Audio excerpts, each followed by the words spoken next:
Hello guys, welcome back to another tutorial. In this tutorial, we are going to learn how to see and delete all your comments on Facebook posts.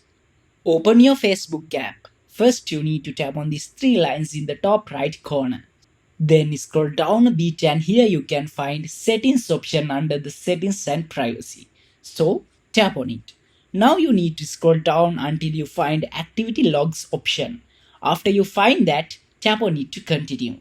So now you can find this interactions option in here. You need to click on this manage interaction button to see your all comments. So here you can see your all comments and reaches. Tap on this all button to select all, and after that you can remove them by clicking this remove button in bottom. So hope this video was helpful for you guys. See you in the next video.